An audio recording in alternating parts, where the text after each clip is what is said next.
All right, cool. So stuff I wish I had been taught in Linux 101. My Linux 101 class would have occurred around 2006 or 7. Just give you kind of a time frame for that.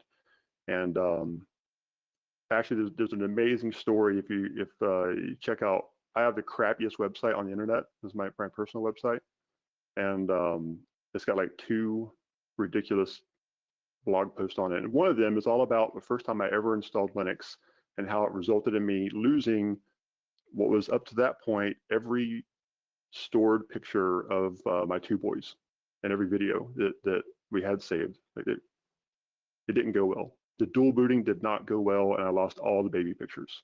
It's a good story though, so I won't go too deep into that one with this topic. But that's what we're going to is things that I picked up over the years that I wish had been illuminated to me earlier on.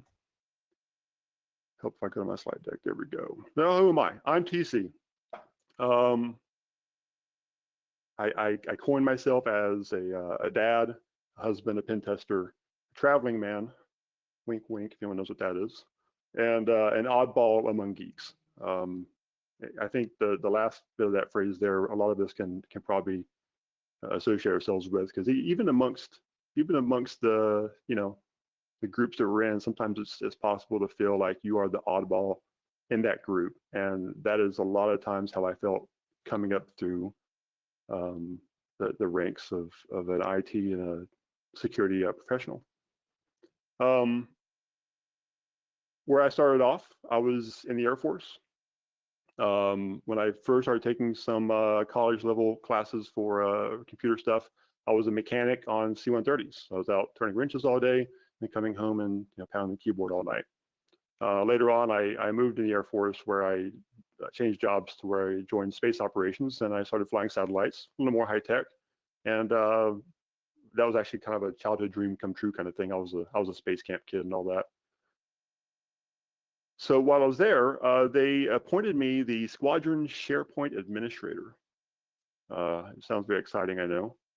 SharePoint was brand new at the time for the Air Force, so they had to send us to a SharePoint Administrator class to certify us to be able to get admin privileges.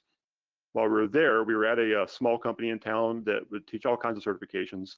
And on a break, the lady running the course was talking about how they just picked up the ability to teach Certified Ethical Hacker. And I said, what's that? Just like countless other people have said when they've heard Certified Ethical Hacker. And needless to say, again, like countless others, that was the beginning of my journey to a security career field. So that's where I am today. So why am I doing this here right now today? I kind of explained it a little bit up front. But when I was still full-time in the Air Force, and I had began taking classes locally at a small school locally about cybersecurity, I met some people there. Networking is, very important. You always hear that. But there was one guy that came out in the first month that I was there taking classes, and he gave a demo.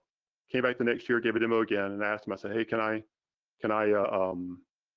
apprentice under you? Can I use my vacation time, I leave, and hang out and see behind the curtain?" He said no.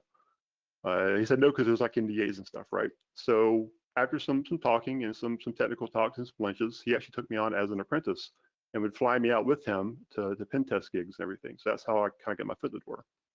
Later on, I got tempted away from the Air Force, gave up my full-time Air Force career position to join a very, very attractive company there in town who I went through a series of interviews with, about 3 or 4 technical interviews, and they finally hired me on. And I was very, very foot stomp on this. I said, hey, I've got no certifications. I'm working on my degree. I don't have any really awesome experience. If you're good with that, if you're cool with that, and I'm the kind of person you think you want, then yeah, I'll come on. So they offered me the job, and I was there for about, I think around about 6 weeks, and they let me go. And the given reason was that I just wasn't quite at the level they were looking for. And those 2 contrasting experiences just made me resolved that any opportunity I would have to talk someone through an issue, lend a hand, read a resume, do a mock interview. I've done hack the box stuff with some people in the past. If I can, if I have the availability, and if things are pretty cool, then I enjoy helping other people, because all those experiences happened to me 6 or so years ago now. Since then, I've worked on an internal pen testing team for the largest bank in America, and I have spent time on one of the DoD red teams. So, I kind of ran the full spectrum there, right? Got the first gig, got fired for not being good enough, and then wound up on what's probably one of the most elite groups of hackers in the country. So it's been a wild ride, and I just hope to kind of help other people where they're at as well. So beyond all that about why I'm doing it and who I am, let's get into the meat of what everyone wants to talk about, which is Linux command line. And I'm already missing my slides because I'm just getting off track here, but a big part here is if you help other people, you help yourself. If you share knowledge, you're going to reinforce the knowledge you have. And when you teach other people how to do something, I spent 16 years in the Air Force. Vast majority of that was as an instructor of some type. And the biggest thing I learned from being an instructor is when you teach someone something, so often they'll come at you with questions that you never considered, that you end up learning more about the thing that you're teaching. So you get better in the process. So we're going to talk a lot about Linux command line, well, all about Linux command line. The reason I'm focusing on the command line is because even though when I took the Linux 101 class back in 06 or whatever, I remember kind of scoffing at the idea of command line. Like, why do I want to go command line? Everything's graphical. I've got a desktop. I've got icons. Why do I want to CD in a directory if I can just double click on the icon and see what's in there, right? And it wasn't until a significant amount of time later when I started doing this professionally that I realized I spend all my time in the command line. When I was working the bank job, it was a very corporate environment. A lot of the server stuff, though, was all some type of Linux or Unix derivative. Even though our desktops were Windows and we were on an Active Directory domain, a lot of that supporting bank infrastructure was all Linux or Unix of some type. I think the big delta on that was I did a lot of ATM testing while I was there, and ATMs are Windows-based. But other than that, I spent a lot of time kind of relearning the things I should have remembered from Linux 101 and refining them and fine-tuning them on the fly, like in the field. Then after that, when I joined the DoD Red Team, that job was probably 90% Windows-based. U.S. government and DoD loves Windows servers and Windows environments. So I had never touched Active Directory before I got there. Matter of fact, in my interview process, the CTO of the company asked, how much Active Directory experience do you have? And I said, none. And they still hired me. Matter of fact, I think what won them over is when they said, what's your favorite programming language? And I said, Stack Overflow. Because, I mean, that's the truth, right? So yeah, command line is huge, and Windows command line is just as important to learn as Linux, but for this talk, we're gonna focus on the Linux side. And remember, in a job where the goal is to get remote access, it's gonna be in the command line.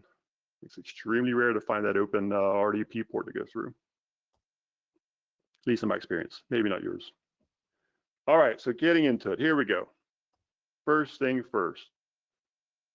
What is the environment they're working in? You've got two big phrases here, two big terms, the terminal emulator and the shell.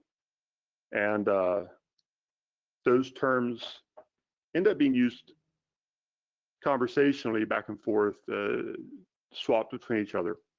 So I just want to lay some groundwork here to make sure that we're all on the same page of definitions. So with a terminal emulator, this is something you're going to see more in a graphical environment. Let me just switch over my demo machine here. I threw together a quick Ubuntu virtual machine to do some stuff, and just make sure, Kellen, you can see the virtual machine now, right? Yes, sorry, I had to unmute.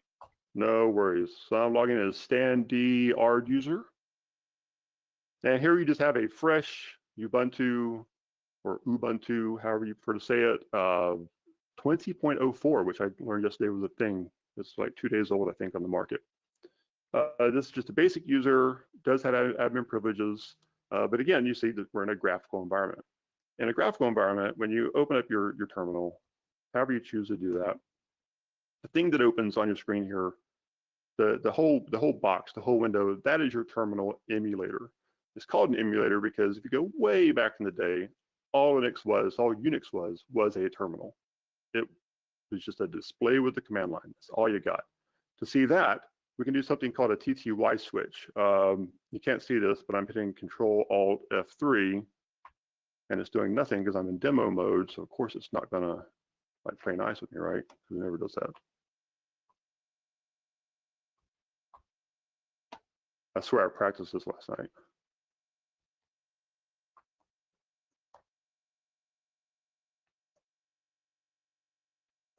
Well, okay, so it's not gonna, that's not gonna, fun time. All right, so in your mind, imagine you don't see any of those graphics, right? It's just a black screen. So yeah, it was just a terminal. When the graphical environments began being introduced, obviously people didn't want to lose access to that terminal, so the emulators were born that would emulate that old experience. Let me bring that terminal back up here. Yeah, it is Control Alt F3. I'm 99% sure that's how I got in there last night, but oh well, right? All right, so now we're in the terminal. Inside the terminal, what you're looking at is your shell. Shell is a binary. It's an application that runs inside the emulator, or if you're on just a raw terminal, it's what you're looking at. It's the flashing cursor, right? It's the thing that is taking your ls command and then translating that to the operating system a way that it understands to give you back the contents of the directory. There are a lot of shells out there. The most common one that you're going to see that is installed on every system is called SH. Probably the second most common is, I think, probably everywhere these days as well, is Bash. Bash is an enhanced version of SH. I'm going to walk through a little bit of that here in just a minute. And then you have some other ones out there like TCSH, which you think I would use, but I don't. ZSH, which is my favorite, and I'm going to demo that one a little bit later on as well. But SH and Bash are like your bread and butter when it comes to shells. On Ubuntu, the standard shell here is Bash. So I'm in Bash right now. If I did a echo shell, you'll see I'm in bin Bash. I'm sorry, that's a little small in the font size there. There we go. So you see, I am in a Bash shell. I can tell by doing echo shell. If I wanted to see what a SH shell looked like, I could just do SH. And I know that looks a little weird now, but that is the whole shell. So if I did echo shell, oh, it's my environment. Sorry, my environment didn't change. So this has been Bash, but I am in a SH prompt now. I can go back by doing Control D, exit out of there, and I'm back in the Bash prompt. What I'm going to do now is I'm going to switch to a different. This is the standard GNOME terminal emulator. I'm going to switch to a different one. It has a few more capabilities. This is another emulator called Terminator. And one of the things I can do in Terminator, I can set up a little grid here.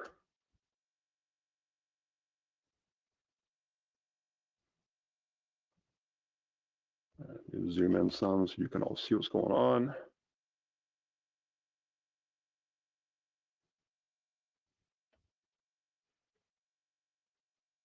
There we go. All right, so I'm going to set this first one up as a SH shell. Leave this one as a Bash, and then we're going to go here and we're going to go into what I prefer, which is a ZSH. Actually, you know what? We're not going to do that yet. Sorry, that's a spoiler.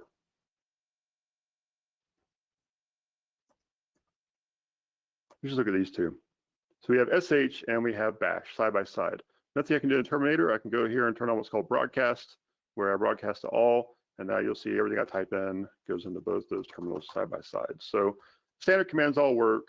you know, you can do ls, you can cd into documents, right? I can do ls there and see what's inside there. Now it does look like it's kind of messing up over here on the side. I don't know why. Again, this is demo mode, right? Everyone knows that demos work when you practice them, and then when you go live, it's just nonsense. Let me make that tab again there. All right. Zoom in some. Zoom in some. SH, and then go to broadcast. There we go. That's better. See any documents, I can ls, side by side. There we go. A few things that are different here are the enhancements. Remember I said bash is an enhancement to sh.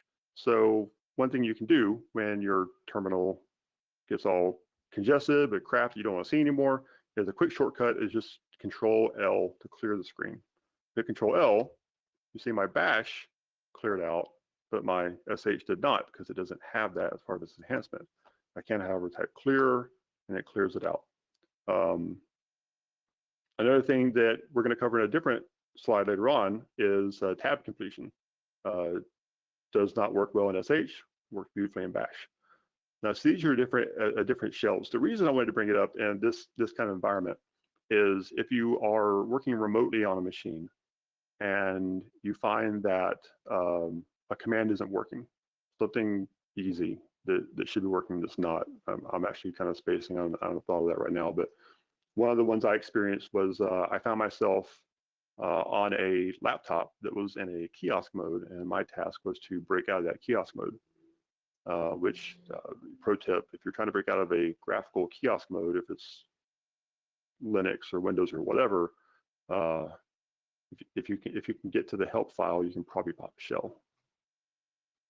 In Windows, you can do it in Paint too. There's like 6 pixels. There's 6 color pixels you can put in a row in Paint, save it as a batch file, open it up again, and you get command.exe. It's really wild. I did it on an ATM once. So anyway, so I'm on this laptop and I'm trying to break out of this. I get terminal to open up through the help file like I talked about. But things are just acting weird. The commands I expect aren't there. It's very pared down. Turns out I was running in BusyBox, which is another shell. So I had to, go back and switch from BusyBox, see what was in there, see, what I could use. You have to be able to identify the shell that you're in, so the capabilities that you have available to you. Another big reason is if you are trying to write some scripts to automate some things, you want to make sure you're writing your script in a syntax that the available shell understands. I've never really had a problem running a bash script with sh or vice versa. I'm sure there are ways to break that, but I also don't write very complicated scripts. So that's just a little bit there on shells and how they work and what they are. A recap on that. So the emulator is the graphical thing you're looking at. The shell is the flashing cursor. That's probably the easiest way to keep that in the back of your brain. Now, a shell can also be the graphical environment, right? So when you're in Ubuntu and you're using GNOME or GNOME or however it is you choose to pronounce that word, the entire environment you're looking at is the GNOME shell. The emulator I opened was GNOME terminal, and then inside that emulator was the bash shell. So it's like a shell emulator shell. It gets a little wonky. But the shell is essentially anything that is acting between you and the operating system. So in the GNOME shell example, when you're clicking on the icons and it's opening things up, the graphical environment, GNOME is actually sending those commands, it's talking to the operating system on your behalf, coming back to you. That's why it's also a shell. And we talked a little bit about the differences in the different shells. They come in different flavors. SH is always going to be there. Bash is pretty common. It's probably always going to be there. And then my favorite is ZSH, and I'm going to show that one off here in just a little bit. All right, font size. I squint a lot because, one, I'm not wearing my glasses right now because I got a light in front of me. I don't want to reflect off. But two, I don't know, just small font doesn't really work with me, right? And you might have seen this a little bit when I was working in those machines. When I first opened up the terminal,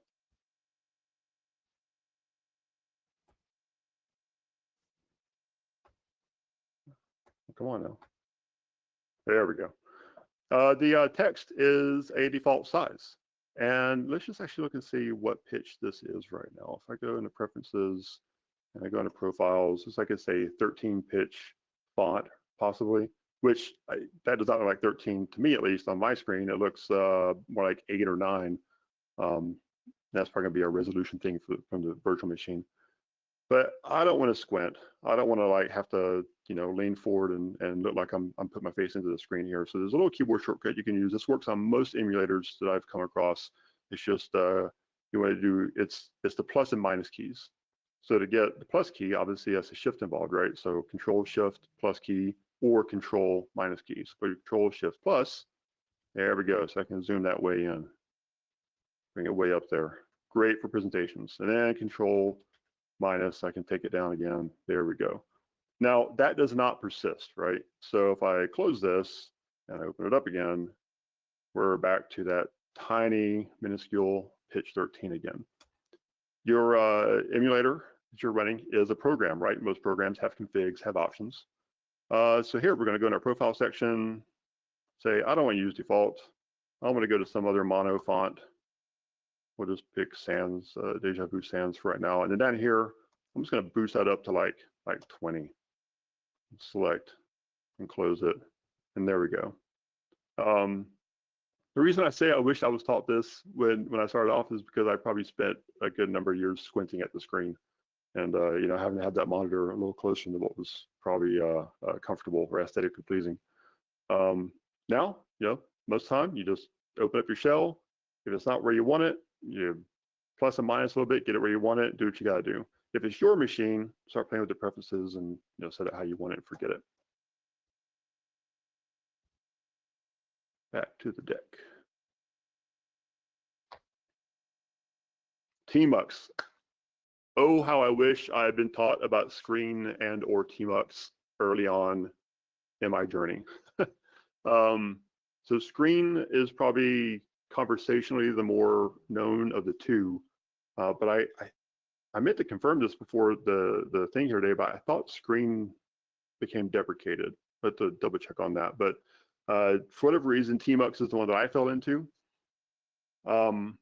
Here's the scenario, right? And you already see it on the slide. You're remote connected into a server somewhere. You're working on some script or you're coding something. What you're doing. You're doing something, right? You haven't saved it yet, and the SSH connection drops. You know, something bad happens. Your computer catches on fire. Your local one there is gone. But you get a new one. You install it. You SSH back into that server, and you're greeted with a fresh SSH session. All your work is gone. All that unsaved work, done, right? Tmux is something you can run it on your local machine or on the remote machine, but in the example that I'm giving you, I use it on remote machines. When I SSH to a server or one of my EC2s or just something that's not here, something that's not on my local machine, I typically will first launch Tmux first thing when I get in there.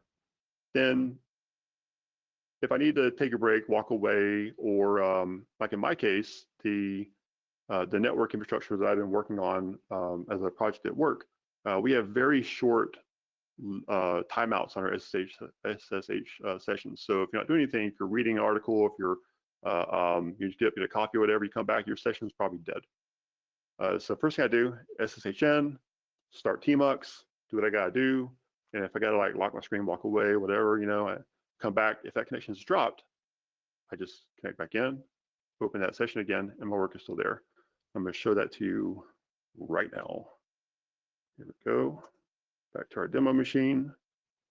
And for this, I'm actually going to have to switch users to my user, which is going to start giving you a kind of a peek of that ZSH shell I was telling you about. So let me log into me. if I typed that right. I don't think I did. Yeah. I can't password today because you're all watching me. Can everyone just look away for just a minute? Everyone look away. Don't look at your screen. Okay, you can look now. It's back. All right, so let's get logged in here. There we go. Law demos. All right, oh, see, look, I'm justified. There was internal error. All right, now I'm in my environment that I prefer, so I open up Terminator. You'll see my shell looks a little different here. That is, ZSH is extremely customizable. So is Bash actually a lot. If you jump into your Bash, it's called .bashrc is the config file, or in this case .zshrc. There's a line in there for a section called PS1s, capital P, capital S1. Not PlayStation 1, but that is the actual prompt you see when you open it up. So there's just loads of customization you can do to that. And I'm going to show off some of those later on as well. So here I am locally on my virtual machine on my laptop, and you'll see it says that I am me, TC at demo box. So I'm going to just SSH up to, I can, again, typing in public is hard. Typing in public and math in public, two things you don't want to do. All right, is that TC forward, and then go.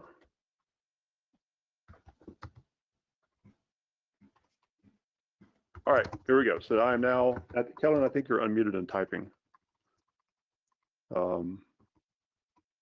I don't think that's my keyboard I'm hearing.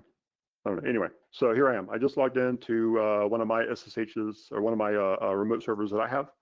And you'll see that my prompt changed. Another little cue on the why I use ZSH. This theme that I'm in, the host name changed to red, which tells me that I'm now on a remote machine versus the green where I was on the local machine. Cleaned it up a little bit. So now, since I'm remote, don't want to lose any work I'm doing. I'm going to do tmux, push enter, and you'll see the bar that forms at the bottom of the screen is now tmux. So that's a little misleading. If you've ever used tmux before, first thing you're going to say is, that's not tmux. It doesn't look anything like tmux. But you're right. If I was to get on up here, let me just, for giggles here, I'm going to do sudo u standard user tmux. I think I have tmux installed here.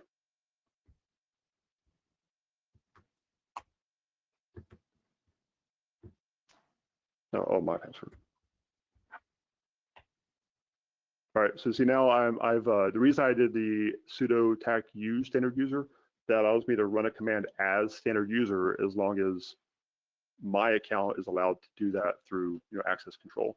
But because I'm running it as that user, it's using that user's .files in their home directory, which they don't have the crazy custom ones that I do. So what you're seeing here is the typical tmux setup, just that green bar at the bottom. So let's get out of here because I don't like that. There we go, back here. Now I'm gonna do some stuff. I'm gonna, let's just make a dir for demo. CD into demo. See this empty demo. Here we go. We're gonna touch. This is a thing. And so now we have a file, this is a thing, and then I would start doing whatever it is I'm gonna do in that file. And then all of a sudden, oh crap, I've lost connection. Right?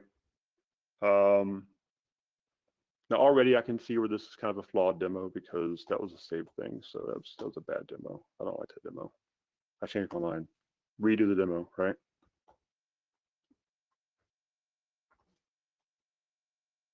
There we go. Go back in that session. So see, I have my history here that I had up, but let's just go into Vim and open that file. And I'm just, this is epic coding I'm doing right now. So this is all because of like hacker script and stuff. Like I type in ciphers. You don't even notice what happened right now. All right, there we go. Now, I have not saved this file, right? All my important work is volatile. And I'll lose my connection. It's the same thing. Bring it back up.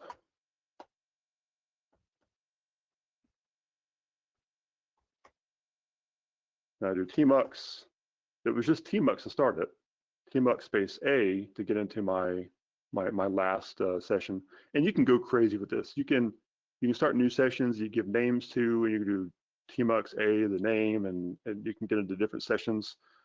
There are some really pro level tmux uses out there, but I'm still kind of a noob with it. So tmux A, there's my work. See, it wasn't lost. It was waiting for me. Now, if the server had reset, if the remote side had reset, I would have lost this. And I have heard there's some plugins you can get for tmux to negate that risk as well, but I haven't started messing with those just yet. So let me just do the real trick here, and let me just exit Vim. Look at that first try, exited Vim. I'm a pro. So that's tmux. Also with tmux, something you can do, you can't see me do it because it's keyboard shortcuts, but to interact with the tmux session, or the tmux application that's running, you have to hit a hotkey combo first, which by default is Control B, and then you hit another key after that to do some things. So I do Control B and the %, I now have a split screen horizontally. I can do Control B left to go to the left, and Control B right to go to the right. Just make sure you don't hit it too quick. So if you do Control B and you hold it and you hit left or right, it changes the size of your split there. There we go. So if I do Control B and the quotation, see what I'm starting to do here is I'm starting to build up that same kind of grid that I had going. And this is extremely useful if you're on a server and you are, you're trying to run Apache or something, and Apache won't start. So you want to watch the error file, right? So you can, in one of these panes, you can tail tac F for follow the error log, and then in another one you can do Apache stuff, and you can watch that file while you're doing the thing. You can have another one running journal CTL to watch the syslog. You can be doing multiple things at one time. And then if you again lose your connection or my laptop exploded or something, if I got back into the SSH session and tmux space A, this would also be running. That tail would still be running. The journal CTL would still be running. Everything would still be happening as if nothing had happened. So tmux is extremely powerful and useful to use on those remote sessions. Now, keeping in mind the security side of all this, if you are on a remote session on a box you are pen testing, you have gained remote access onto that machine, I would not recommend using tmux because it's going to show up in the process list, and it's going to be noisy. So obviously, if you're trying to play it low and slow and be sneaky, you don't be running tmux on your target machines. But on your machines, run them all day long, do what you want to do. I do know there are people out there who enjoy running tmux locally on their host operating system in their shell or in their terminal emulator. I'm just not one of those because, like I showed you a minute ago, Terminator does the splitting and the also, so in tmux, I can do Control B C, and you'll see a new tab happen there at the bottom. Control B1, Control B2. Well, that's inside tmux. My terminal emulator I'm still in is Terminator locally on my virtual machine. So I do Control Shift T, I get a new tab and Terminator. So I just prefer to let Terminator do all of my my local organization, and then if I'm remote, I do tmux. Personal preference. There are other emulators that do similar types of operations. You find your groove and you go with it. So that's a lot there on tmux. Let's jump back over to the slides and see where I'm supposed to be, because I'm sure I've gotten off topic again. Yep, that's it. Okay, good, cool, tmux. The big one. This is one of those moments, right? This is Excuse me, I have to get some water. That's how serious this is. I gotta freshen up. So there I was, working that job I told you about, the one that I got let go after a brief period of time there. Now, before I got there, a lot of my education had come through the form of Hack5. You know, big thanks to Snubs and Darren for putting on those shows and everything, because that was a lot of my early education came from, like Hacktip and things like that. And when I'd be, you know, watching their demo going on, they would be typing something in terminal, and they would type like half a word, and then the rest of it would just appear. And first couple times I thought maybe that's like a YouTube thing, right? But no, it just kept happening. And I don't know why I didn't like look deeper into it. I don't know, I just didn't. So then you fast forward to where I'm at that job, and for a while there, it was just me and one other person with the 2 pen testers they had hired. He was working on something, a script or something, and I'm watching what he's typing. I'm watching the screen, and the same thing happens. I said, "How'd you do that?" And he said, "What?" I said, "How did you make the rest of the command just appear like that?" And he just gave me this look. You know the look?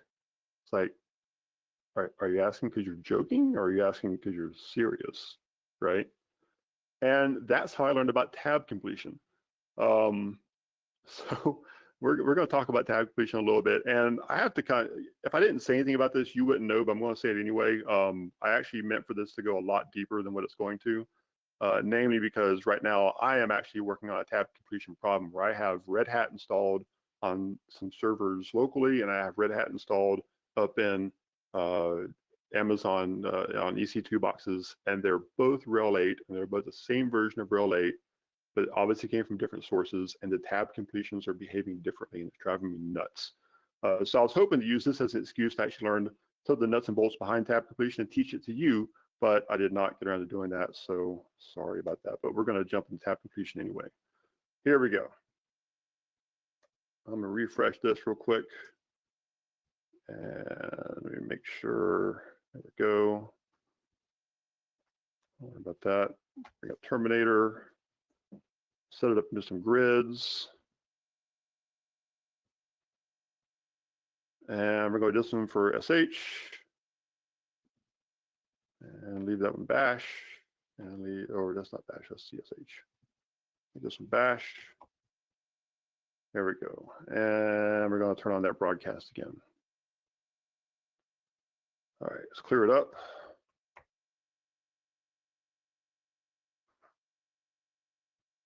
I'm actually going to close this one. I didn't work like I wanted it to. Way to go, demo. Oh, blame the demo. Always blame the demo. Never take the blame yourself, ever. Keep it like that. There we go. SH.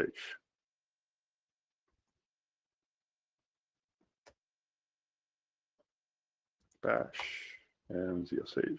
Turn on. Oh, I know why it closed. I had broadcast on. What a dummy. Here we go. All right. Now I've got 3 shells running. And just from, you know, one would hope they'd all behave the same, but they don't, right? So if I do IP, and I want to tab complete that to something, I hit tab twice, and you'll see it gave me a whole option of things I could do here. And perhaps I've jumped ahead of myself, right? So let's just do IP, and I can pick the command that I want. Not all shells are going to behave this way. Some are just going to give you like the next thing, the very first response that comes back. And this is the thing I was talking about where I don't really fully understand how the tab completion is working on the back end. I know you can make these lists of text files, of words to say, if this command happens, then you tab complete, here's an option of things you can give the user. Beyond that, I'm not really like into it. But you know, if we wanted to see, if we wanted to open up a file in Vim and space and tab, yeah, I can start browsing what I want to open up. I don't really have anything to show you there, but it would show you like the files you can open up. So, and then bigger commands, I wanted like sudo system, then we'll do systemctl to like control things on my system, right? So tab, systemctl. See, tab completion now gave me an option of all the things that I can do inside of systemctl. I can reboot, links, whatever. I'm gonna do status. Look, I got two options there. There we go, status, and we'll just do SSH.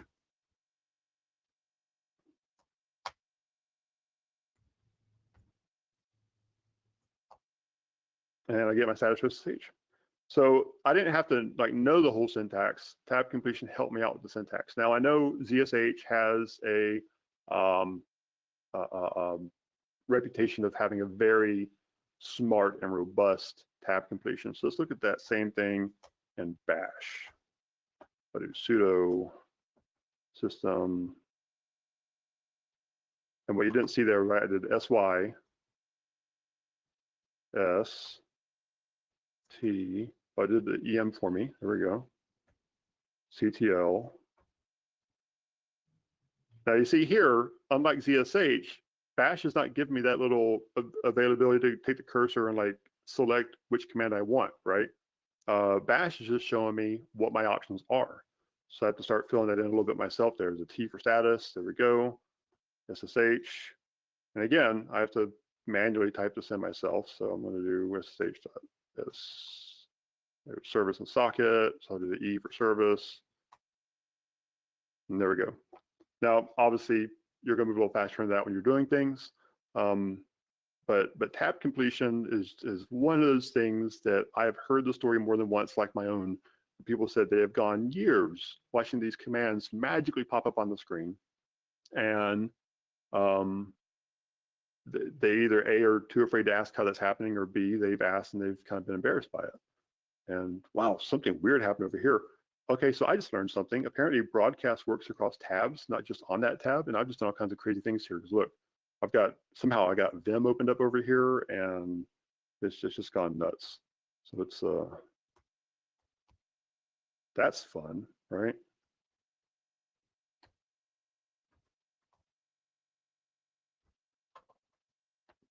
There we go, the chaos is solved.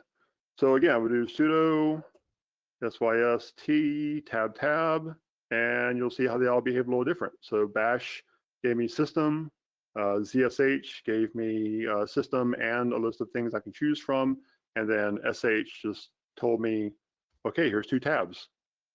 It just gave me two tabs, and that's it. Tab completion, super strong. But like I said, with my Red Hat installation, it doesn't always behave the same, even though the environments you would think would be identical. So you just have to kind of fill it out and know how your system works, and then you get into nuts and bolts, figure out why it doesn't work and how to fix it. I know one of the most prevalent things I see is that if I'm typing in commands just as myself, tab completion usually works beautifully.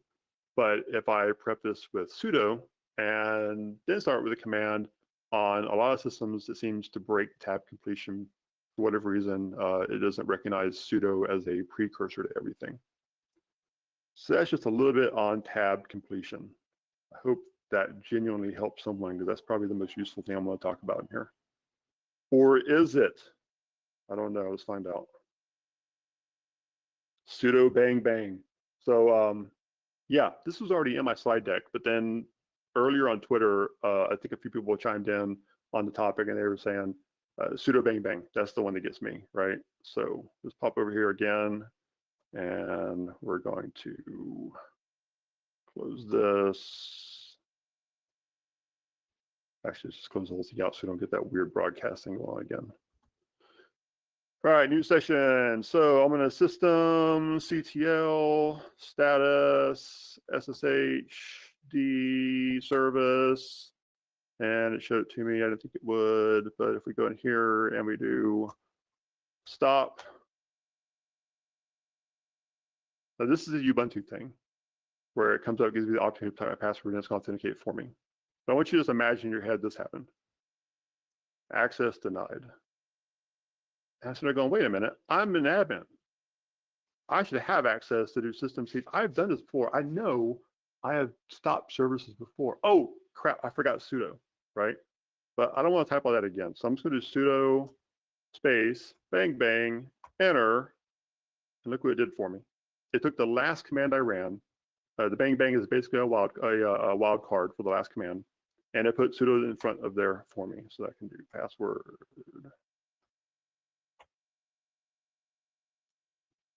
And if I look at the status now, you see that it is in fact stopped. It's down. I can go back up here and I can say, okay, now I want to start it again. So I'm going to start. I'm not going to tart it. I'm going to start it. There we go. And again, you're not, especially on a remote connection, if you are working remotely, you're not going to get this pop up. So ignore that. And oh crap, I did it again. Sudo bang bang, and there we go. So I check the status again. SSH back up. Excellent.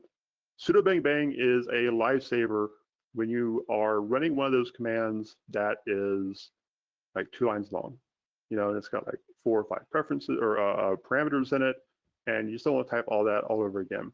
Now you have other options, right? I mean, I could have pushed up and then the home key to go back to the beginning of the line, which that's something that, again, I figured I didn't learn till later on in life, was that home goes to the beginning of the line, end goes to the end.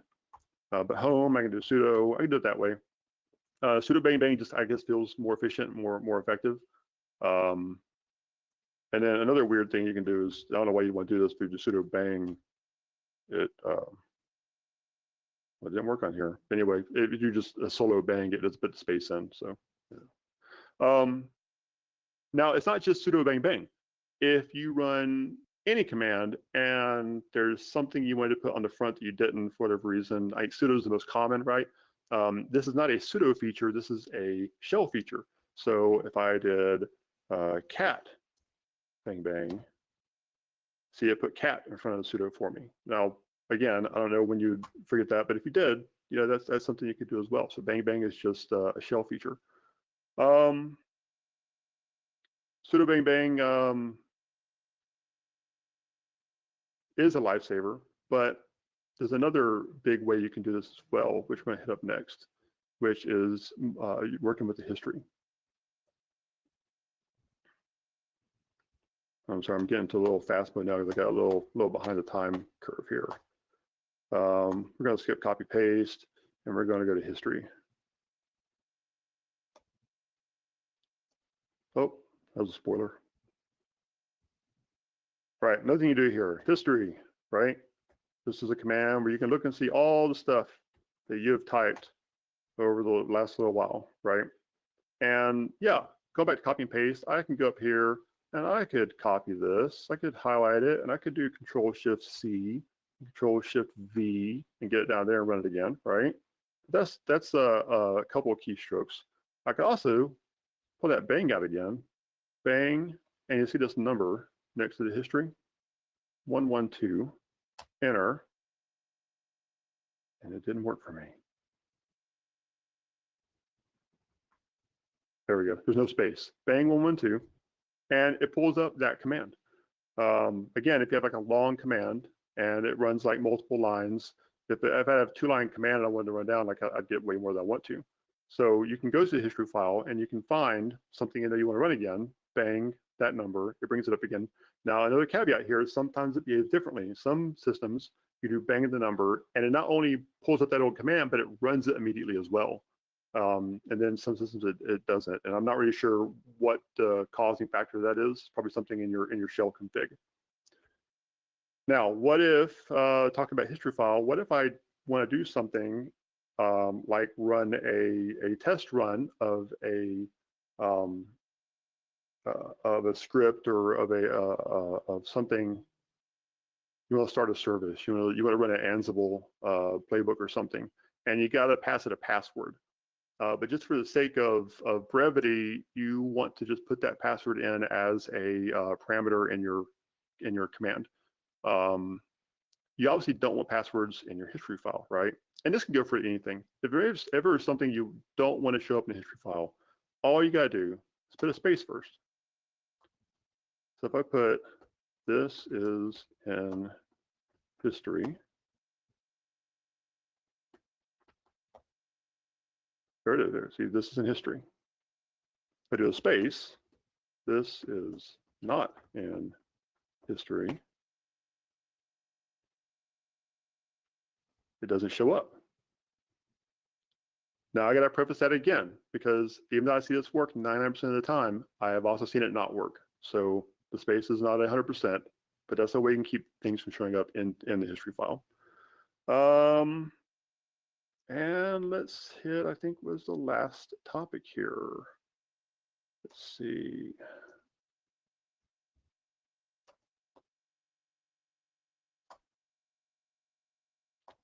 Again, I'm skipping a couple of these things.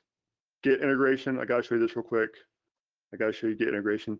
If you don't use Git, Git is like a way to collaborate on like open source projects and stuff. You would clone a Git repository from like GitHub or something. You'd get all the files, make edits you want to make, and then you can open back up. But also in ZSH, watch this. If I do CD, I go into my dot files. I keep my dot files in a GitHub repository, which I'm actually going to share with everyone if they want it. You'll see my prompt change a little bit, and it shows master here, because this folder is a Git repository. And if I change something, it tells me that it's changed. So again, your shell, your command line can do all kinds of crazy things that the default ones don't do. All right, let's talk about editors for a minute. As you see, I've been using Vim. So text-based editors, Vim, Emacs, Nano, all those kind of things can be a little bit intimidating, especially because they use a lot of custom or keystrokes that you wouldn't use on like Word, Notepad, or whatever. So you see me using Vim a little bit, and I know the common joke is, how do you exit Vim, right? So we go into Vim. Again, you'll see my Vim doesn't look a lot like regular Vims because I'm using customizations in those dot files. If I do some stuff here, and then I save it, so I go back to normal. I do W to save. How do I exit Vim? Well, that's colon. It can be Q. It can be colon X. But here's the thing: how do you learn all that? How do you learn all these weird, little things? Well, one way you can do it is when you install Vim on a machine, it comes with a thing called Vim Tutor. Vim Tutor is it is Vim. You are in Vim when you run it, and you basically you start reading through this file, and it teaches you how to use Vim as you read the file by having you do things. It has activities throughout the file. You see here, moving the cursor is the first thing. It says to move the cursor, use these keys. So it wants you to move the cursor until you can see that full thing. So I'm going to use J to go down. And you see I go down here, right? So you can work through Vim Tutor, but there's another one that's actually pretty fun, which is Vim Adventures. This is a browser-based RPG, essentially, that you're the cursor, you play this little shadow cursor, and you actually have to like navigate through this world, and all you can do begin is navigate. All I can do is move around. That's it. I can't do anything else. But as I get through the game, I earn the other Vim stuff. I earn the ability to search for stuff, or to move from beginning of word, beginning of the word, end of word, end of word. Vim Tutor or Vim Adventures is just a really kind of just goofy, fun way to learn how the editor works, and I wanted to share that with everyone. And that feels like a pretty rushed way to get to the end part of that. But if I go back here to my deck, I think that was the last slide. We talked about stuff, a lot of stuff. I got rushed at the end, but I don't want to go to the summary. I want to talk about the end because I want to give time for questions. So Kellen, that is the end of the presentation. And we don't have the full 15 minutes that I'd hoped we'd have for questions at the end, but yeah, Q&A, go. Test. Yep, you're on. Okay, sweet. I just wanted to make sure. Sorry about the keystrokes. For some reason, it switched over to my webcam mic in the middle of the presentation. Nice. And I was like, oh no. Anyways, so let's see here. One of the questions that came in during your talk was, what's the shortcut for Zoom? But you covered that, so that's great. let's see here. So it looks like they couldn't see the terminal for the Git integration bit. Could you cover that again really quick? Oh, yeah. I will go back to that. All right, let me go back to my demo machine. We'll get out of Vim Tutor. All right, so you see it now? Yes, that is there. All right, cool. So yeah, so a regular folder you'll see here is just, it shows me where I am, the host I'm on, the directory I'm in. But my dot files I maintain on GitHub. If I go to my dot files folder, which is a hidden folder with the dot in front of it, you'll see it's got this new thing magically appears in the prompt, which tells me I'm on the master branch. If I did a git checkout the new branch, so now it tells me I'm on the new branch. And the little asterisk there just tells me that something has changed. Like I've made some change to the git status. I can see that I added a file, which is test, and that goes into like normal git usage. But the point here I was going to show was that there's ways in your shell you can monitor. Oh, and just as a giggle here, if I go to Vim test, you'll see that this was not my other Vim, but down here at the bottom I have a plugin for Vim that tells me git stuff as well if I'm on a certain branch or whatever. So there's all kinds of neat integrations, and like I said, I will share that out. I guess like on the Discord, a link to my GitHub for those dot files. They're really old, so there's probably like I think my tmux config there's a couple errors now, but I'll share that out. Awesome. There wasn't a lot of questions, just a lot of people who had their minds blown. Oh. I didn't a lot see of what people were were really enjoying the talk, and sudo bang bang was a hit. Yeah, it's the thing. It's what it is when you learn that. Like, where have you been my whole life, right? Yeah, no kidding. Yeah, I'm not seeing any questions like that. Everybody was loving it. And we surprisingly didn't have a text editor war in chat, so that's good. So I read a book a while back called Pro Vim, which I don't think has a new edition out anytime recent. But Pro Vim is actually where I picked up a lot of these ways to modify your shell and stuff. And in the intro for that, he kind of says, yeah, there's Vim, there's Emacs. And the biggest difference in the two is you can tell an Emacs user because they basically live their life inside of Emacs. They do everything in Emacs. They've got their email in Emacs. They've got text browsers in Emacs. Everything is in Emacs, whereas Vim is more just for text editing. So just in the back of my mind, I've always wanted to go try Emacs, but I'm like, I got to figure out Vim first. I'm still not happy where I am with Vim. Once I get that figured out, maybe I'll try Emacs. Nice. One of the questions we had early on is, would you recommend users making Linux their main OS or stick with Windows and Linux in a VM? So I do prefer Windows as the host OS and Linux in a virtual machine on like a personal box, mostly because I enjoy playing games, the high-end AAA stuff. So I need Windows on the host OS for that to get the GPU access and everything. But really, a lot of even laptops now are coming with enough beef to them. You can get a 32 or a 64 gig machine with like 4, 6, or 8 cores on the CPU, and you can run a whole simulated infrastructure of VMs with like identity servers and NFSs and web servers and work. You can do everything in VMs. It's pretty astounding where we are with that now versus like 5, 10 years ago. Awesome. And then one last question is, what are pen test, like what is a pen test interview like? Just generally speaking from what you've experienced. I can tell you that when I interview people for pen test positions, I ask a few small technical questions. Like if they have something on their resume they call out that they say they're technically proficient or an expert on, like I might dig into that a little bit.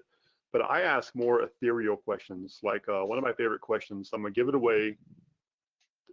is probably ruined from this point on. But I mentioned I did some ATM testing while I worked at the bank, right? And the way that happened was my boss came to me and they had been outsourcing that, and they said, we want to bring that in-house, but no one here knows how to pen test an ATM. So the lab is waiting for you. Spend the next 6, 8 weeks, whatever you need to down there, and just figure out how to pen test an ATM. And when I got there to the lab, it was a lab with every model of ATM this bank had. And they gave me a key that would open all the ATMs, and I just go, do whatever you want, So the question I give people is, you've been given this task. You have never seen the inside of an ATM. You don't know how they work. You don't know anything about them, right? You've been given a key and you've been said, figure out how you want to pen test this thing. What would you do? And there's no right or wrong answer. I'm looking to see their thought process. I'm looking to see what they are interested in. And I'm looking to see, how, who's the person that's going to say that they're going to focus on the OS, who's going to say they're going to focus on the hardware, who's going to focus on, manipulating data or, reputational damage. Actually, one of the neatest things I did at ATM was I changed the displays one time to say, in the lab, obviously, when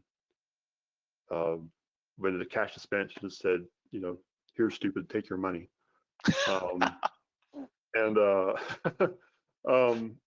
But yeah, in an interview, what I'm looking for is I'm looking to learn your thought process, to see some of that creative spark, and to see if the route you take on that kind of fits the skills gap I'm trying to complete on my team.